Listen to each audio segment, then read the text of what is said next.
नमस्कार। कार्यक्रम एनटिभी हटलाइनमा यहाँलाई हार्दिक स्वागत छ। कार्यक्रमको साथमा उपस्थित छु म केशव घिमिरे। दर्शकवृन्द, हामी यस कार्यक्रममा तपाईका समस्या गुनासाहरू लिने गर्छौं र तिनको समाधानका लागि सम्बन्धित निकाय समक्ष पुर्याउन मध्यस्थकर्ताको भूमिका निर्वाह गर्दै आइरहेका छौं। अर्कोतर्फ जनचासोका विषयहरूलाई पनि हामीले केन्द्रमा राखेर सम्बन्धित निकायसँग जवाफ लिने अथवा कुराकानी गर्ने गर्दै आइरहेका छौं। आजको अङ्कमा पनि हामीले यस्तै विषयवस्तु लिएर आएका छौं। आजका विषयवस्तुमा प्रवेश गर्नुभन्दा पहिले तपाईँ पनि कार्यक्रममा सहभागी हुन खोज्दै हुनुहुन्छ भने विभिन्न माध्यमहरू प्रयोग गर्न सक्नुहुन्छ। अब क्रममा तपाईँले प्रयोग गर्ने माध्यम यहाँ प्रस्तुत गर्दैछौं। कार्यक्रम एनटिभी हटलाइनमा तपाईका सार्वजनिक चासो, गुनासो र समस्याका विषयहरू हामीलाई पछाउनका लागि सम्पर्क माध्यमहरू: मोबाइल, व्हाट्सएप र Viber 98 427 49 075, Facebook NTV hotline, email ntvhotline@gmail.com। तपाईँ पनि माध्यम प्रयोग गरेर आफूसँग रहेका जिज्ञासा, चासो, गुनासो अथवा तपाईँले भोग्नुभएका समस्याहरू छन् भने हामी माझ पठाउन सक्नुहुन्छ। ती विषयवस्तुलाई सम्बन्धित निकाय समक्ष पुर्याउन हामी 24 घण्टा तपाईँको साथमा छौँ। दर्शकवृन्द, नेपाल चीन सीमा स्थित तातोपानी नाकामा 8 वर्षपछि मानिस आवत जावत सुरु भएको छ। चिनिया अधिकारी र नेपाली अधिकारी बीच गत मङ्गलबार तिब्बतको लासामा भएको बैठकमा नाका शुक्रबारदेखि सर्वसाधारणका लागि खुला गर्ने सहमति भएअनुसार आजबाट नाका खुला भएको हो। यसैगरी सूचना प्रविधिको प्रयोगका कारणले बालबालिका यौन दुर्व्यवहारमा परिने गरेको एक तथ्याङ्क अथवा एक अध्ययनले देखाएको छ। बाल आवाजले सार्वजनिक गरेको अनलाइन बाल यौन दुर्व्यवहारको अवस्था तथा नीतिगत विश्लेषण सम्बन्धी इन्टरनेटका कारण 18 वर्ष मुनिका बालबालिका यौन दुर्व्यवहारमा पर्ने गरेको जनाइएको छ र अनलाइन अपराधले सामाजिक मात्र नभई मानसिक रूपमा पनि असर गर्ने गरेको देखिएको छ। गोरखाको आरुघाट गाउँपालिका 5 पाखुरेको मण्डली आधारभूत विद्यालय 11 दिनदेखि बन्द छ। खास गरी 5 कक्षासम्म सञ्चालित विद्यालयलाई 3 कक्षासम्म झार्ने र 2 शिक्षकको दरबन्दी कटौती गर्ने गाउँपालिकाको निर्णय विरुद्ध अभिभावकले तालाबन्दी गरेका हुन्। दर्शकवृन्द, राष्ट्रिय चिकित्सा शिक्षा ऐन 2075 को प्रावधान अनुसार 100 शय्याको आफ्नै अस्पताल नहुने शिक्षण संस्थालाई नर्सिङ विषयको भर्नामा रोक लगाइने जुन कानुनी प्रावधान छ, यसले गर्दा केही असहज भयो, अप्ठ्यारो भयो भन्ने खालका विषयहरू उठान गरेर विभिन्न क्षेत्रसँग आबद्ध समूह अथवा विभिन्न पक्षहरू यति बेला आन्दोलनमा छन्। खास गरी 73वटा नर्सिङ शिक्षण संस्था बन्द भएको पनि यो ऐनले गर्दा बन्द भयो भन्ने खालको कुरा पनि आइरहेको छ र माइतीगढ मण्डलामा 11 दिनदेखि त्यहाँ आन्दोलन भइरहेको छ। 21 दिनदेखि आन्दोलन भइरहेको छ। खास गरी चिकित्सा शिक्षा सरकार सङ्घर्ष समितिले नै त्यहाँ एक खालको नेतृत्व गरेर आन्दोलन गरिरहेको छ। यो विषयमा आज हामी कुराकानी गर्दैछौँ र यो विषयमा कुराकानी गर्नका लागि यति बेला हामी समक्ष forum for health and technical साइन्सका महासचिव एवं चिकित्सा शिक्षा सरकार सङ्घर्ष समितिका संयोजक निर्मल सापकोटा हामीसँग प्रत्यक्ष सम्पर्कमा हुनुहुन्छ। यहाँलाई कार्यक्रममा स्वागत छ। नमस्ते। जस्तो तपाईँहरूले अब राष्ट्रिय चिकित्सा शिक्षा ऐनलाई लिएर त्यहाँबाट भएका केही प्रावधानहरूप्रति असन्तुष्टि जनाएर आन्दोलन गरिरहनु भएको छ, खास के विषयमा तपाईँहरूलाई यो असहज अथवा अप्ठ्यारो अथवा असन्तुष्टि जनाउनु पर्ने भएको हो? यहाँले पृष्ठभूमिमा भन्नुभयो जस्तो चिकित्सा शिक्षा ऐनमा 100 शय्याको अस्पतालको व्यवस्था गरियो, त्यो नभएको कारणले बन्द भयो भन्ने यथार्थ होइन। चिकित्सा शिक्षा ऐनमा जुन व्यवस्था छ त्यो चाहिँ चिकित्सा शिक्षाका स्नातक तह र सोभन्दा माथिका तह विश्वविद्यालय तहका कार्यक्रमहरूलाई बनाइएको मापदण्ड। चिकित्सा शिक्षा ऐनमा विश्वविद्यालय तहका लागि बनाइएका मापदण्डहरू प्रवीणता प्रमाणपत्र तहमा ऐनको गलत व्याख्या गरेर प्रवीणता प्रमाणपत्र तहमा पनि लागू गरियो। त्यस कारणले माथिल्लो तहको मापदण्ड तल्लो तहमा लागू गरेको कारणले यो नियतवश कानुनको अपव्याख्या गरी मापदण्ड चाहिँ तल्लो तहमा लागू गरिएको कारणले 73वटा शिक्षण संस्था बन्द भए। त्यो अहिलेको हाम्रो व्यवहारिक यथार्थ हो होइन। तर समग्रमा देशभित्र चिकित्सा शिक्षाका शिक्षण संस्थाहरूलाई निषेध गर्ने र चिकित्सा शिक्षा अध्ययन गर्न चाहने विद्यार्थीहरू, चिकित्सा शिक्षामा अध्ययन गराउन चाहने अभिभावकहरूलाई विदेशी विश्वविद्यालय वा विदेशी शिक्षालयहरूतर्फ डाइभर्ट गर्ने चङ्गोलको नेतृत्व अहिले चिकित्सा शिक्षा आयोग स्वयंले गरिराखेको छ भन्ने शङ्का हामीलाई छ। र यसरी देशभित्र शिक्षाका प्रशस्त अवसरहरू हुँदाहुँदै र देशभित्रका शिक्षण संस्थाहरूमा एक किसिमले निषेध गर्ने नीति बनाएर राज्यले देशभित्रका शिक्षण संस्थाहरूमा विद्यार्थी भर्ना गर्ने परिवेशलाई निषेध गर्ने र चाहिँ देशभित्र कुनै सम्भावना छैन, देशभित्र भविष्य छैन भन्ने भाष्य सिर्जना गरेर देशका युवा सृजनशील विद्यार्थीहरूलाई देश बाहिर पठाउने, देशको पुँजीलाई देश बाहिर पठाउने र देशको अर्थतन्त्रलाई चाहिँ लथालिङ्ग पार्ने, साथै देशको चिकित्सा शिक्षा र स्वास्थ्य सेवा पद्धतिलाई नै सङ्कटमा पार्ने ग्रान्ड डिजाइनमा यो काम भइराखेको। जस्तो तपाईँले यो खालको आरोप लगाउँदै गर्दाखेरि चिकित्सा शिक्षा आयोगका अधिकारीहरूले के भन्नुहुन्छ भन्दाखेरि संसदले पारित गरेको कानुन, त्यति बेला छलफल भएको विषयवस्तु अहिले आएर त्यो चाहिँ होइन अथवा त्यो खालको अप्ठ्यारो पार्न खोजिएको होइन, कानुन अनुसार त चल्नु पर्यो भन्ने उहाँहरूको कुरा छ।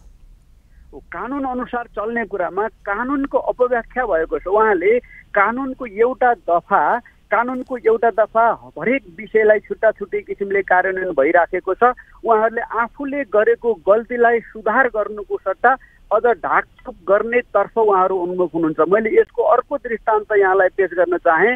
हिजो मात्रै एउटा सूचना चिकित्सा शिक्षा आयोगले जारी गरेको छ, देशमा चाहिँ पढ्नलाई समस्या छैन, देशभित्र पढ्नलाई पनि समस्या छैन र स्वास्थ्य कर्मीको पनि समस्या छैन, यो हल्ला हो अफवाह हो भन्ने आशयले एउटा उहाँहरूले विज्ञप्ति अथवा सूचना निकाल्नु भएको छ। मैले यो यहाँहरूलाई एउटा सूचना दिन चाहे। जस्तै एमबिबिएसमा 6669 जना विद्यार्थीले चाहिँ चिकित्सा शिक्षा आयोगको प्रवेश परीक्षा पास गरेका छन्। यी विद्यार्थीहरूले नेपालमा एमबिबिएस पढ्न चाहन्छन्, तर चिकित्सा शिक्षा आयोगले देशभरमा दिएको सिट चाहिँ 1895 मात्रै छ। तर उहाँहरू भन्दै हुनुहुन्छ देशमा चाहे जति पढ्न सक्ने स्थान छ, विदेश जानु पर्दैन। त्यस्तै अर्को विषय हेरौँ, बिडिएसतिर हेऱ्यो भने 2463 जना विद्यार्थीले इन्ट्रान्स पास गरेर बस्नु भएको छ भने देशमा 560 सिट मात्रै उपलब्ध छ। बिएससी नर्सिङमा 3093 जना विद्यार्थीले इन्ट्रान्स पास गरेर बस्नु भएको छ, देशमा सिट 1350 छ। त्यसकारण हाम्रो भनाइ के हो भने देशभित्र गुणस्तरीय शिक्षाका प्रशस्त सम्भावनाहरू छन्। विद्यार्थी र अभिभावकहरू अध्ययन गर्न अध्यापन गराउन तयार हुनुहुन्छ। हाम्रो देशका शिक्षण संस्थाहरू तयार छन्, तर देशको नियामक निकाय चिकित्सा शिक्षा आयोग देशभित्र विद्यार्थी पढ्ने वातावरण बनाउन तयार छैन। देशभित्रका शिक्षण संस्थाहरू बन्द गर्ने, नीतिगत रूपमा निषेधको वातावरण तयार गर्ने र विद्यार्थीलाई चाहिँ विदेश पढ्न। यहाँहरूको एउटा कुरा जुन चिकित्सा शिक्षा ऐन छ त्यो चाहिँ 2075 को प्रावधानलाई लिएर जुन विश्वविद्यालय लेभलमा लागू हुनुपर्ने कानुन चाहिँ अथवा नियम चाहिँ +2 मै लागू गरियो भन्ने खालको एउटा तपाईँहरूको असन्तुष्टि होइन। अर्को फेरि जति खालको इन्ट्रान्सहरू पास गरेका विद्यार्थी छन् ती सबैले पढ्न पाएनन्, ती सबैलाई कोटा चाहियो भन्ने दुईटा विषय तपाईँहरू। हाम्रो देशमा पढ्न चाहने विद्यार्थीले यो देशभित्र पढ्ने वातावरण बनाउन राज्यले किन नखोजेको, हाम्रो प्रश्न त्यहाँनिर हो। जस्तो अब यो विषयमा तपाईँहरूले सम्बन्धित अधिकारीहरूसँग यसमा थोरै सरकारवाला निकाय सिटिभिटी पनि भयो, उहाँहरूसँग पनि छलफल गर्नुभयो होला, के आइरहेको छ कुरो? उहाँहरूको भनाइ के छ भने उहाँहरूले गुणस्तरको नाममा, गुणस्तर र मापदण्डको नाममा गरिबलाई गुणस्तरीय स्वास्थ्य सेवाको नाममा भ्रम छरिराख्नु भएको छ। गुणस्तरको नाममा, मापदण्डको नाममा देशभित्रका शिक्षण संस्थाहरू बन्द भएका छन् र देश बाहिर हामी कहाँ 228 वटा शिक्षण संस्था बन्द भइरहँदा सीमापारी 157 वटा नयाँ नर्सिङ, मेडिकल, पारामेडिकल कलेजहरू खुलिराखेका छन्। त्यहाँ विद्यार्थीहरूको ओइरो छ र ती विद्यार्थीहरूको भविष्यको विषयमा कसैलाई चिन्ता छैन। हाम्रो देशमा चलेका शिक्षण संस्थालाई गुणस्तरको नाममा बन्द गरिएको छ र त्यहाँ चाहिँ सीमा पारी चाहिँ न अस्पताल छ, न बेड छ, न प्र्याक्टिकल छ, न। होइन, मैले यहाँनिर जान्न खोजेको जस्तो तपाईँले दाबी गरेको 197 वटा भारतमा खुल्यो होलान् अथवा 228 वटा नेपालमा बन्द भयो होला, तर यो विषयमा चिकित्सा शिक्षा आयोगको पदाधिकारी हुनुहुन्छ, मन्त्रालय पनि छ, अर्कोतर्फ तपाईँको सिटिभिटी पनि भयो, उहाँहरूले के भन्नुभएको छ, तपाईँहरू जवाफ के दिनुभएको छ भन्न खोजेको? उहाँहरूको भनाइ के छ भने चिकित्सा शिक्षा आयोग त असाध्यै संवेदनहीन छ, उहाँहरूले यो समस्या छैन, यो सबै अफवाह हो, यो भ्रम हो भन्नुहुन्छ। त्यसकारण उहाँको आँखा खोल्न, कान खोल्न हामी माइतीघर मण्डलामा छौँ। अरू बाँकी राज्यका संयन्त्रहरू, सिटिभिटी, शिक्षा मन्त्रालय, इभन हाम्रो प्रधानमन्त्री कार्यालय लगायत जहाँ हामी छलफलमा गएका छौँ, यो समस्याप्रति हामी गम्भीर छौँ। छिटै नै यो समस्याको समाधान हुन्छ भन्ने आश्वासन पाएका छौँ, तर आश्वासन कुर्दा कुर्दै आज 21औं दिन हो हामी माइतीघर मण्डलामा छौँ र हाम्रो मागमा कुनै सुनवाई भएको अवस्था छैन। हुन्छ, यो महत्त्वपूर्ण समय र जानकारीको लागि यहाँलाई धेरै धेरै धन्यवाद छ। हस्, धन्यवाद, नमस्कार। उहाँ हुनुहुन्थ्यो forum for health and technical साइन्सका महासचिव एवं चिकित्सा शिक्षा सरकार सङ्घर्ष समितिका संयोजक निर्मल सापकोटा र उहाँसँग हामीले खास गरी राष्ट्रिय चिकित्सा शिक्षा ऐन 2075 का केही प्रावधानप्रति उहाँहरूले असन्तुष्टि जनाउनु भएको छ र आन्दोलनमा हुनुहुन्छ र खास के विषयमा असहमति अथवा समस्या परेको भनेर उहाँसँग यो विषयमा हामीले कुराकानी गरेका थियौँ। समाजमा रहेका विकृति, विसङ्गति, अनियमितता, ढिलासुस्ती र सार्वजनिक सेवा प्रवाहमा देखिएका समस्याहरूसँगै जनताका चासो र गुनासोहरूमा हाम्रो गहिरो निगरानी, सेवा प्रवाहलाई पारदर्शी र जवाबदेही बनाउँदै सुशासनका लागि हाम्रो प्रयास। कार्यक्रम एमटिभी हटलाइन मात्र नेपाल टेलिभिजनमा। दर्शकवृन्द, आज हामीले राष्ट्रिय चिकित्सा शिक्षा ऐन 2075 का केही विषयलाई लिएर देखिएको असमझदारी र आरोप प्रत्यारोपका विषयसँग सम्बन्धित रहेर कुराकानी गर्दैछौँ र यति बेला हामीले जुन चिकित्सा शिक्षा सरकार सङ्घर्ष समितिका संयोजकसँग कुराकानी गरिसकेका छौँ भने योसँग सम्बन्धित अर्को निकाय पनि छ, प्राविधिक शिक्षा तथा व्यावसायिक तालिम परिषद CTVT पनि योसँग सम्बन्धित रहेको छ र CTVTले यो विषयलाई कसरी लिएको छ र जसरी भनिएको छ कि 228 वटा जुन शिक्षण संस्थाहरू छन् ती बन्द भए र नेपालमा बन्दै हुँदै गर्दाखेरि भारतमा खुल्ने लहर बढ्यो भन्ने खालको आरोप पनि आएको छ। तर यो आरोपको विषय अथवा यसरी यो समस्या सिर्जना भएकै हो कि बाहिर राष्ट्रिय चिकित्सा शिक्षा आयोगले भने जस्तै भ्रम मात्रै फैलाएको, यो विषयमा कुराकानी गर्नका लागि यति बेला हामी समक्ष प्राविधिक शिक्षा तथा व्यावसायिक तालिम परिषद CTVT का उपाध्यक्ष खगेन्द्र अधिकारीसँग हामीले समय लिएका छौँ र उहाँसँग यो विषयमा हामीले जानकारी लिनेछौँ। खास गरी राष्ट्रिय चिकित्सा शिक्षा आयोग छ उसले जारी गरेको विज्ञप्तिलाई हेर्ने हो भने यो खालको समस्या नेपालमा छैन र जनशक्ति पनि पर्याप्त छ र शिक्षण संस्था बन्द हुनुपर्ने स्थिति पनि छैन र कानुन अनुसार सञ्चालन गर्नका लागि कसैलाई पनि समस्या छैन भन्ने खालको जानकारी आयोगले गराएको छ भने त्यो आयोगले गराएको जानकारीप्रति जो त्योसँग सरकारवाला हुनुहुन्छ, जो त्योसँग अलिकति असन्तुष्टि जनाउने निकायहरू हुनुहुन्छ, उहाँहरूले पनि आयोगको विज्ञप्तिप्रति असन्तुष्टि जनाउनु भएको छ र आयोगले भने जस्तो समस्यै नभएको चाहिँ होइन, समस्या छ तर आयोगले यो विषयमा समाधान गर्न चाहेन भन्ने खालको आरोप पनि लगाउने गर्नुभएको छ। हामीले चिकित्सा शिक्षा आयोगका अधिकारीहरूसँग पनि यस विषयमा कुराकानी गर्ने जमर्को चाहिँ गरिरहेका छौँ र यति बेला हामी प्राविधिक शिक्षा तथा व्यावसायिक तालिम परिषद CTVTसँग जोडिँदैछौँ। खास गरी CTVTले र अर्कोतर्फ चिकित्सा आयोग दुईटा टक्रावले अथवा चेपुवाले गर्दाखेरि विद्यार्थी चेपुमा परे भन्ने खालको कुराहरू पनि आएको छ। यो स्थिति हो कि होइन, यो विषयमा कुराकानी गर्नका लागि यति बेला हामीसँग प्राविधिक शिक्षा तथा व्यावसायिक तालिम परिषद CTVT का उपाध्यक्ष खगेन्द्र अधिकारी सम्पर्कमा हुनुहुन्छ। उपाध्यक्षज्यू, यहाँलाई कार्यक्रममा स्वागत छ। हामी उहाँसँग जोडिँदैछौँ। खास गरी चिकित्सा शिक्षा ऐनलाई लिएर जुन खालको चिकित्सा शिक्षा आयोग र प्राविधिक शिक्षा तथा व्यावसायिक तालिम परिषद CTVT बीचको जुन एक खालको विवाद देखिएको छ, द्वन्द्व देखिएको छ, त्यसले दुई निकाय बीचको जुन असमझदारीले गर्दा विद्यार्थीहरू चेपुमा परे एक खालको आन्दोलनै गर्नुपर्ने स्थिति पनि आएको छ। यो विषयलाई लिएर हामी उहाँसँग कुराकानी गर्दैछौँ। खास गरी उहाँहरूको कुरा के छ भन्दा विश्वविद्यालय लेभलको लागि बनाइएको ऐन अथवा कानुन +2 लेभलमै लागू गर्न खोज्यो, त्यसले गर्दा समस्या सिर्जना भएको छ भन्ने खालको उहाँहरूको कुरा छ। अर्कोतर्फ 100 शय्याको बेड भएका नर्सिङ पढाउने स्वीकृति भएका त्यस्ता शिक्षण संस्थाले मात्रै यो खालको पढाउन सक्ने, तर अरूले पढाउँदै गर्दाखेरि यसमा समस्या हुने खालको कुराहरू पनि यहाँ विभिन्न समयमा छलफल र ऐन नियमहरू बनिसकेका छन्। त्यो बन्दै गर्दाखेरि आएका समस्याहरूलाई लिएर हामीले कुराकानी गर्दैछौँ। यति बेला हामी CTVTसँग जोडिँदैछौँ। हामीसँग CTVT का उपाध्यक्ष खगेन्द्र अधिकारी प्रत्यक्ष सम्पर्कमा हामीले उहाँलाई ल्याउने प्रयास गरिरहेका छौँ। खास गरी दर्शकवृन्द, विभिन्न समयमा तपाईँहरूले पठाउनुभएका जिज्ञासा चासो गुनासोहरू लिएर हामी कुराकानी गर्ने गर्छौँ र यसै गरी हामीसँग अर्को गुनासो पनि आएको छ जुन हुम्लाको खारपुनाथ गाउँपालिका 2 र 5 मा जनता आवासका जुन घर प्रयोगमा नआएको भन्ने गुनासो आएको छ। खास गरी त्यहाँ बनाइएका जुन जनता आवासका घरहरू छन्, लामो समय अगाडि बनाएका जनता आवासका घरहरू प्रयोगमा नआउँदै गर्दाखेरि केही समस्याहरू भएको र ती प्रयोगमा ल्याउनका लागि के पहल भइरहेको छ, गाउँपालिकाले के पहल गर्दैछ भन्ने विषयमा पनि आज हामी कुराकानी गर्नेछौँ। र यो विषयमा कुराकानी गर्नका लागि हामीले गाउँपालिकाका अध्यक्षसँग समय पनि लिएका छौँ र यति बेला हामी खास गरी आज हामीले उठाइरहेको विषय छ जुन राष्ट्रिय चिकित्सा शिक्षा ऐन 2075 को विषयलाई लिएर देखिएका असमझदारी र यो विषयलाई लिएर भइरहेको आन्दोलन अथवा यो विषयलाई समाधान गर्नका लागि सम्बन्धित निकायले खेलिरहेको भूमिकाका विषयमा आज हामी कुराकानी गर्दैछौँ। खास गरी चिकित्सा शिक्षा आयोगले जारी गरेको विज्ञप्तिमा भनिएको छ कि नेपालमा हाल उपलब्ध स्वास्थ्य जनशक्ति देशको लागि अपुग रहेको, उत्पादनमा भएका जनशक्तिलाई देशमा टिकाउन नसकेको, अनि त्यसै गरी चिकित्सा शिक्षा सम्बन्धी विषय अध्ययनका लागि विदेश जानु परेको जस्ता विषयहरू राखी विभिन्न समूहले धरना र विरोधका कार्यक्रम सञ्चालन गरी सामाजिक सञ्जाल तथा विभिन्न विभिन्न मिडिया मार्फत प्रचार गरेर भ्रम फैलाउने कार्य भइरहेको र यस आयोगको गम्भीर ध्यान आकर्षण भएको भनेर चिकित्सा शिक्षा आयोगले भनेको छ र जुन उद्देश्य हासिल गर्नको लागि आयोग स्थापना भएको थियो र त्यो उद्देश्य हासिल गर्न आयोग सफल छ र आयोगले त्यही नियम कानुनहरूमा टेकेर क्रियाशील भइरहेको छ र काम गरिरहेको छ। अर्कोतर्फ आयोग क्रियाशील रही चिकित्सा शिक्षा सुधारको क्षेत्रमा धेरै कार्यहरू गरेको छ। यो विषयमा पनि सचेत नागरिकहरूलाई सरकारवालाहरूलाई जानकारी गराउँछौँ भनेर आयोगले जानकारी गराएको छ।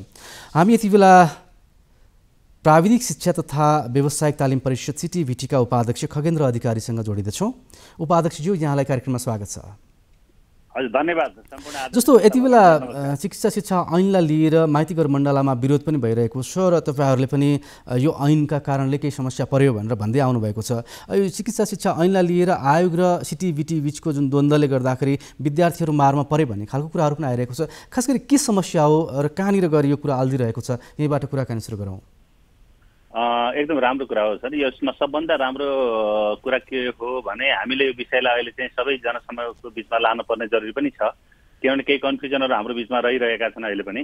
अब यो खासमा विवाद भन्नाले विवादै हुनुपर्ने जरुरी छैन। राज्यका दुईटै उस्तै आधिकारिक निकायहरू भएकोले गर्दा विवाद गर्नुपर्ने जरुरी छैन। तर पनि के भयो भने राष्ट्रिय शिक्षा ऐन 2075 जारी भइसकेपछि सिटिभिटीको आफ्नो ऐन 2045बाट जे कामहरू गरि आइरहेको थियो त्यो कामहरूमा चाहिँ केही कुराहरू चाहिँ विस्थापन हुने, केही कुराहरूलाई चाहिँ त्यो ऐनले विस्थापन गर्ने र केही कुराहरूलाई विस्थापन नगरेको अवस्था रह्यो र सिटिभिटी ऐन पनि मौजुदा छ, त्यो विस्थापन भएको छैन। यतातिर चिकित्सा शिक्षा ऐनमा पनि केही कुराहरू चाहिँ प्रावधानहरू राखियो र राखिएका कुराहरूलाई चाहिँ के भनियो भन्दाखेरि सिटिभिटी जस्ता स्वास्थ्य सेवासँग जोडिने विधाहरूमा पढाइ हुने ठाउँमा चाहिँ त्यो सम्पूर्ण अधिकार चाहिँ चिकित्सा शिक्षाको हो, चिकित्सा शिक्षा ऐनको हो र चिकित्सा शिक्षा ऐनले नै उसलाई चाहिँ नियमन गर्नुपर्छ, गभर्न गर्नुपर्छ भन्ने ढङ्गले चिकित्सा शिक्षा आयोगतर्फबाट त्यसमा पत्राचार गर्ने, निर्देशनहरू गर्ने खालको कामहरू रहे। अनि त्यसो भएपछि हाम्रो अधिकारहरू चाहिँ दुईतिर जोडिने हुनाले दुईतिरको खप्पिएको कारणले गर्दाखेरि केही समस्या देखिएको हो र वास्तवमा यसरी चाहिँ जान नहुने हो। राज्यका दुईटै निकायहरूले चाहिँ आफ्नो कामको बटवारा गरेर आफ्नो कार्यक्षेत्रलाई किटानी साथ लिएर अगाडि बढ्ने हो भने समस्या हुन्छ भन्ने लाग्दैन। तर अहिले त्यही विषय चाहिँ नै उठेर आइरहेको छ। जस्तो अब तपाईँहरू बिच भनौँ न, आयोग र सिटिभिटी बिचको अलिकति असमझदारी अथवा केही समस्या आफ्नै कानुनले गर्दा उत्पन्न भएको समस्याले गर्दा विद्यार्थीहरू मारमा परे, कतिपय अवस्थामा त बाहिर कुरा आइरहेको छ। कति यथार्थ छ त्यो त पछि अध्ययन र तथ्याङ्कले देखाउला। नेपालमा +2 पढ्न नपाएर अब भारत सीमावर्ती क्षेत्रमा जान थाले, नेपालका बन्द भयो भन्ने खालको कुरा आइरहेको छ शिक्षण संस्थाहरू। के छ यो आधिकारिक हो अथवा तपाईँहरूले यस विषयमा अध्ययन गर्नुभएको छ? भोलि त फेरि तपाईँहरूलाई पनि समस्या पर्न सक्छ विद्यार्थीहरू यहाँ नहुँदै गर्दाखेरि।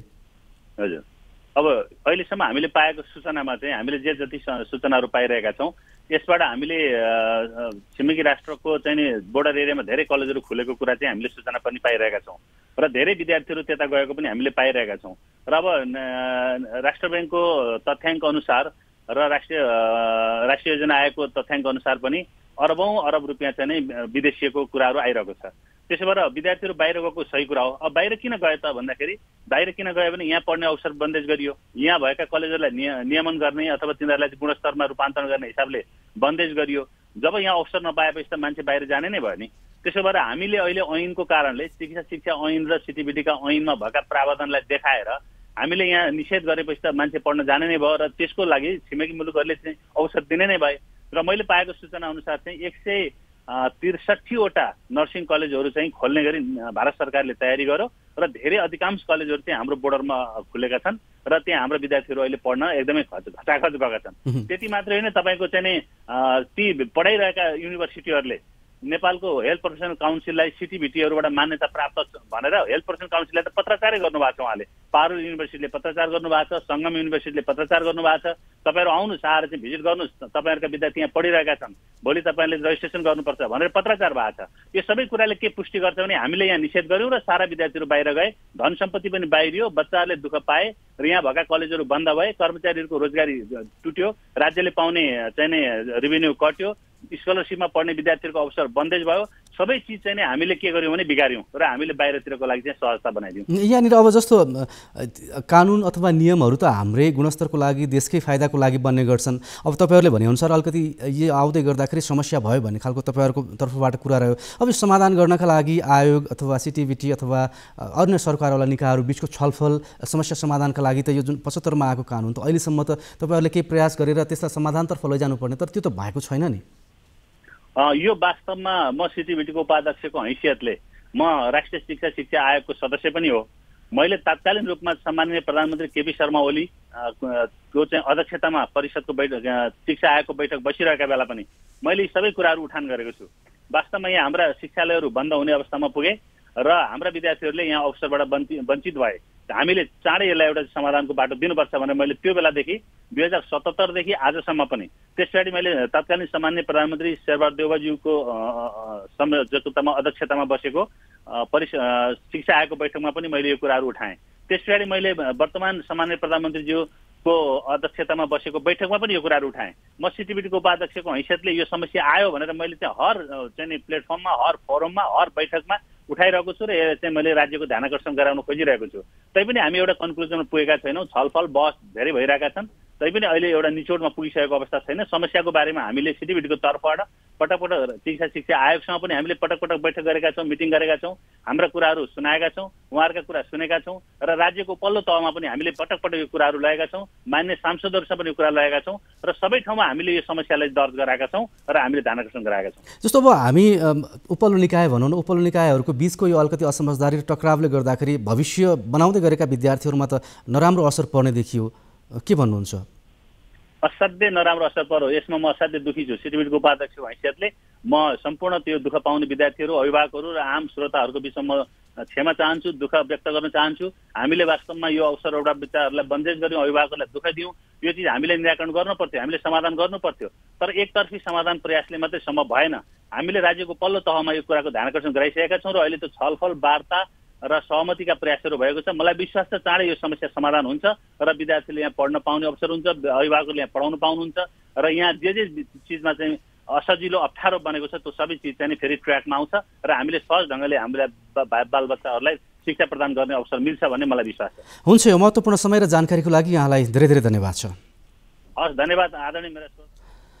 उहाँ हुनुहुन्थ्यो प्राविधिक शिक्षा तथा व्यावसायिक तालिम परिषद सिटिभिटीका उपाध्यक्ष खगेन्द्र अधिकारी र हामीले उहाँसँग खास गरी शिक्षा ऐनलाई लिएर देखिएको केही असमझदारी जुन चिकित्सा शिक्षा आयोग र सिटिभिटी बिचको छ त्यसले गर्दा विद्यार्थीहरू चेपोमा परे र अलिकति नेपालको शिक्षा क्षेत्रको जुन अध्ययन छ त्यो नै धाराशायी हुन्छ कि भन्ने खालको विभिन्न ठाउँबाट आएको चिन्ता र चासोलाई सम्बोधन गर्नका लागि हामीले उहाँसँग कुराकानी गरेका थियौँ। समाजमा रहेका विकृति, विसङ्गति, अनियमितता, ढिलासुस्ती र सार्वजनिक सेवा प्रवाहमा देखिएका समस्याहरूसँगै जनताका चासो र गुनासोहरूमा हाम्रो गहिरो निगरानी, सेवा प्रवाहलाई पारदर्शी र जवाबदेही बनाउँदै सुशासनका लागि हाम्रो प्रयास। कार्यक्रम एनटिभी हटलाइन मात्र नेपाल टेलिभिजनमा। दर्शकवृन्द, राष्ट्रिय चिकित्सा शिक्षा ऐनलाई लिएर देखिएको केही असमझदारीसँग सम्बन्धित रहेर हामीले चिकित्सा शिक्षा आयोगसँग पनि यस विषयमा कुराकानी गर्ने र त्यहाँबाट जवाफ लिने प्रयास गरेका थियौँ। त्यहाँका 4 जना अधिकारीसँग हामीले केही समय अगाडि सम्पर्क गरेका थियौँ र 4 जना अधिकारीहरू यो विषयमा बोल्न चाहनु भएन र उहाँहरूको सठिक जवाफ के थियो भन्दा हामीले स्टेटमेन्ट जारी गरेका छौँ, अनलाइनमा छ, त्यही हेरेर पढिदिनु होला भन्ने उहाँको जवाफ थियो र केही समय अगाडि हामीले त्यो पढेर पनि सुनाइसकेका छौँ।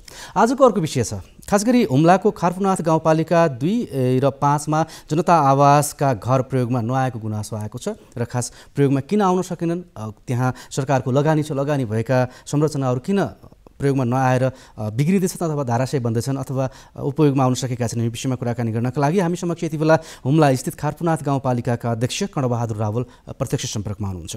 अध्यक्षज्यू, यहाँलाई कार्यक्रममा स्वागत छ। धन्यवाद। अध्यक्ष, जस्तो गाउँपालिकाको वडा नम्बर 2 र 5 मा जुन जनता आवासका लागि घर बनेका थिए ती घर प्रयोगमा आएनन् भन्ने कुरा छ, खास के हो स्पष्ट पारिदिनुहोस् न। अब मुख्य गरी त यो वडा नम्बर 2 मा जनता आवास भन्ने छैन हजुर, होइन, त्यो जनता आवास होइन, ती भर्खर नयाँ लागेका घर हुन् जो विगत त्यो बेमौसमी अविरल वर्षाले थालीको गाउँ नै ध्वस्त पार्ने अवस्था भएको थियो। त्यसको लागि हामीले प्रदेश सरकारलाई अनुरोध गरेर त्यो बस्ती विस्तारको लागि गरेका थियौँ। अनि उनीहरूसँग जग्गाको कमीले गर्दाखेरि त्यहाँ गएर उनीहरूले घर बनाएका हुन् र उनीहरू अब त्यहाँ त्यो निर्माण कार्य पुरा भएको छ। अब त्यो घरहरू युजमा आउँछन्। नम्बर 2 नम्बरको त्यो सुकाडीमा बनेको हैन सर? हजुर, वार्ड नम्बर 2 को त्यो कुनै हालतले पनि त्यो उबाट जनता आवासबाट नआएर बस्ती विस्तारबाट भएका बस्ती विस्तार अथवा विपदमा परेकाहरू त्यहाँ लानको लागि गरिएको थियो। त्यहाँ मानिसहरू गएर बस्नु भएको छ। भर्खरै बनेका घर हुन्, त्यो युजमा आउँछ। त्यहाँ त्यो तल त्यो छ, त्यहाँभन्दा माथि पनि अरू पनि घरहरू छन्। करिब करिब 180-85 घर बनेका छन् थालीको गाउँमा। र अब रह्यो वडा नम्बर 5 को त्यो भन्ने त्यो एकदम स्वाभाविक हो, न्युजमा आउने पनि कुरा स्वाभाविक हो।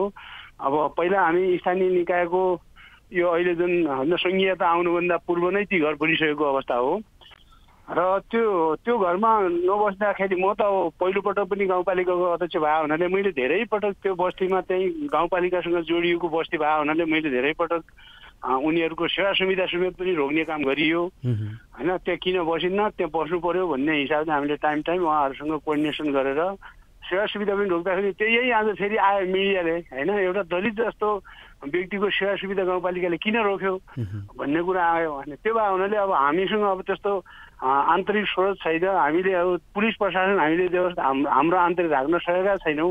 हामीले तिनीहरूलाई गर्ने सम्झाइ बुझाइ गर्ने हो। हामी धेरै पटक गएर सम्झाइ बुझाइ गऱ्यौँ। एउटा आन्तरिक के हो भन्ने कुरा छ भने त्यो देउता जो पहिलो साबिकको घर छ, त्यहाँ वरिपरि जग्गा सबै अरू यो ठकुरी बस्तीको छ, त्यहाँ धेरै होइन तिनीहरूले गाली खाइरहेको हुन्छन्। तिनीहरूले त्यो आवासको आवश्यकता छ होइन, त्यो हुँदै भयो र त्यो व्यवस्था भएको हो। तर उनी बसिदिएनन्। कोही अब पुरै नबसेको त होइन होइन, कोही छिटफुट कोही घर परिवार बसेका छैनन्। हामीले बसाल्नलाई म धेरै पटक त्यहाँ नजिक गएर उहाँहरूलाई सम्झाइएको छ, गाउँपालिकाको तर्फबाट बुझाइएर। यदि त्यो नमानिया कारण हामीले जुन गाउँपालिकाबाट सिपाही दिने हुन्छन्, अरू कुनै सेवा सुविधा हुन्छ, त्यो हामीले केही समय रोक्का पनि गऱ्यौँ। तर मिडियाबाट यही कुरा आयो होइन, यस्तो दलितहरूको एउटा सेवा सुविधा किन रोकियो भन्दाखेरि हामीले फेरि पुनः तपाईँले भन्न खोज्नु भएको जस्तो त्यहाँ जुन बनेका आवासहरू छन् ठकुरी बस्तीको नजिक छ, दलित गएर बस्नु पर्दै गर्दाखेरि सामाजिक रूपमा उहाँहरूलाई अप्ठ्यारो परेर उहाँहरू बस्न नचाहेको हो? त्यो होइन हजुर, त्यस्तो होइन कि म के भनेपछि अहिले जो उनी आयो बसिरहेका छन् नि पुरानो हो, त्यो वरिपरि जग्गा ठकुरीको छ होइन। उनीहरूलाई त्यो ठकुरी भए हुनाले त्यहाँ अब नजिक फोहोर जान्छ, कुनै काहीँ त्यो हिसाब जाने भए तिनीहरूको कुखुराले होइन वस्तु भाउले अब नजिक तिनीहरूको बारीनारी नष्ट पार्ने त्यो भावले सबै झगडाको बिउ भयो हजुर। त्यसकारण त्यो उनीहरूलाई त्यहाँको त्यो जुन जनता आवास गरिदिनु एकदम स्वाभाविक थियो होइन। हामीले यो विषयमा सम्झाएर होइन त्यो गर्दा पनि उनी त्यो सर्दैनन्। त्यो कारण के छ भन्नुहुन्छ भने हाम्रो अब देउता मान्ने एउटा ऊ छ नि हजुर होइन, हो त्यो देउताले अशुभ गर्छ भन्ने उनीहरूको मनस्थिति त्यो भयो क्या हजुर। त्यो हुनाले उनी नसरेका हुन्, तर केही परिवार सरेका छन्, बसेका छन् होइन। हाम्रो सबै कोसिस जारी रहन्छ कि त्यहाँ बस्नुपर्छ भन्ने हो। जस्तो अब यहाँनिर थोरै हामीले बुझ्दै गर्दाखेरि अलिकति अपायक अथवा जुन खालमा त्यो बस्ती राख्नु पर्थ्यो जनता आवासको त्यो अलि उपयुक्त ठाउँ भएन कि भन्ने खालको पनि बुझ्न सकियो। त्यो होइन त्यस्तो अपाय भन्ने कुरै छैन नि हजुर। रोड साइडमै छ, अनि त्यहाँ पानी पुर्याइया छ हजुर होइन। उनीहरूको त बिजनेस व्यापारको हिसाबले भने उनीहरूले बाटामा सुत्ती चुरो राख्लान्, चिया बेच्लान्, कुखुरा पालन गर्लान्। उनीहरू धेरै राम्रो छ नि हजुर। त्यहाँ अपाय भन्ने कुरै छैन नि हजुर, गाउँपालिकाको नजिकै छ। अब जस्तो बाँकी घरमा अब बस्न चाहनु भएको छैन उहाँहरूलाई, तपाईँहरूले नचाहनेहरूलाई एक खालको नैसियत खालको वडाबाट दिने सिफारिस अथवा सेवा सुविधामा पनि अलिकति असहज कानुन जस्तो लगाउनु भयो, तर उहाँहरूले त्यो गर्दा पनि त्यहाँ जान चाहनु भएन हो। त्यो गर्दा फेरि त्यो गरेर हामी रोकिँदा पनि उनीहरू बाध्य त हुन्थे, तर यही मिडियाले ल्यायो कि उनीहरूको सेवा सुविधा किन रोकियो होइन। अब यो त ठिक भयो, ठिक छ, उहाँहरू त्यहाँ बस्न चाहनु भएन। अब के गर्यो भने त्यहाँ उहाँहरू बस्न सक्नु होला, त्यसको लागि पालिकाले के गर्दैछ हजुर? अब उहाँहरू त्यहाँ गएर बस्ने वातावरण बनाउनको लागि पालिकाले के गर्दैछ? अब गर्नुपर्ने त्यही त मैले अघि नै हजुरलाई कुरा गरेँ होइन, कि त उनीहरूले हामी पुलिस प्रशासन लाउनु पर्ने हुन्छ। अब सम्झाउने बुझाइ गर्ने कुरा त छँदैछ नि, अब हामी गर्छौँ त्यही पनि आज। हुन्छ, यो महत्त्वपूर्ण समयको लागि यहाँलाई धेरै धेरै धन्यवाद छ। धन्यवाद।